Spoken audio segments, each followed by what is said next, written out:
Okay, I'm trying this again. I started it before, and a squirrel started chirping at me, so...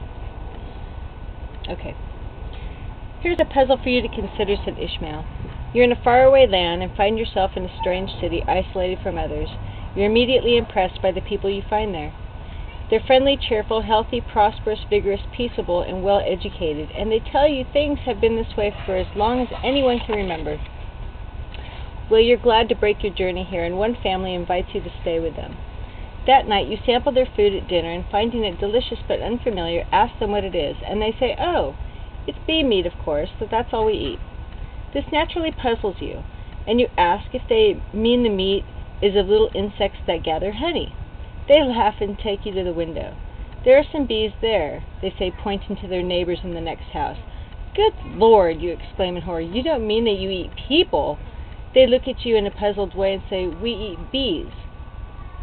How atrocious, you reply. Are they your slaves, then? Do you keep them penned up? Why on earth should we keep them penned up, your host asks.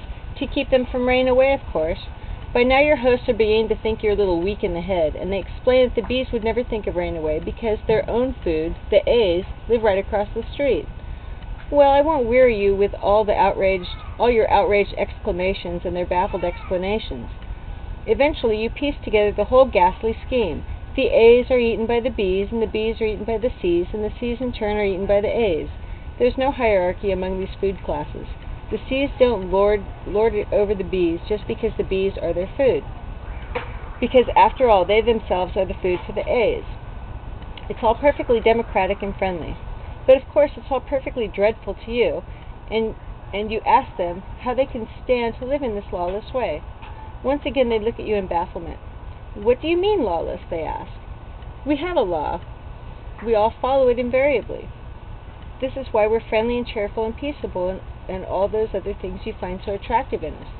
This law is the foundation of our success as a people and has so been from the beginning. Here at last is the puzzle. Without asking them, how can you discover what law it is they follow? I blinked at him for a moment. I can't imagine.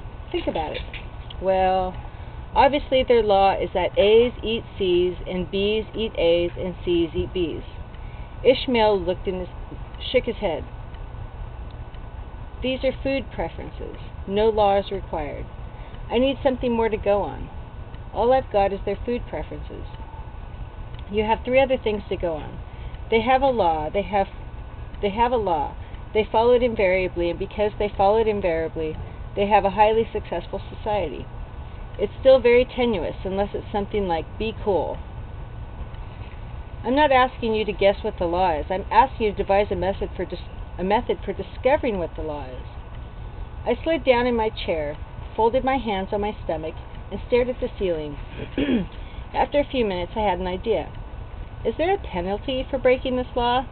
Death. Then I'd wait for an execution. Ishmael smiled. Ingenious, but hardly a method.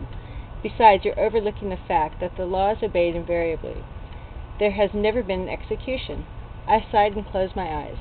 A few minutes later, I said, observation. Careful observation over a long period. That's more like it. What would you be looking for? For what they didn't do. For what they never did. Good, but how would you eliminate irrelevancies? For example, you might find that they never slept standing on their heads, or that they never threw rocks at the moon. There would be a million things that they never did, but these wouldn't necessarily be prohibited by the law. True. Well, let's see. They have a law, they follow it invariably, and according to them, following this law has given them a society that works very well. Am I supposed to take that seriously? Certainly. It's part of the hypothesis. Then this would eliminate most of their irrelevancies. The fact that they never sleep standing on their heads wouldn't have anything to do with having a society that works well. Let's see. In effect, what I would actually be looking for is, I would be closing in on it from two sides. From one side, I would be saying, what is it that makes a society work? And from the other side, I would be saying, what is it that they don't do that makes a society work? Bravo. Now, since you've worked this out so brilliantly, I'm going to give you a break. There's going to be an execution after all. For the first time in history, someone has broken the law that is the foundation of their society.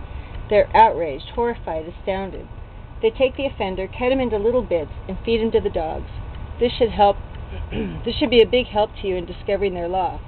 Yes, I'll take that part of your host. I'll take the part of your host.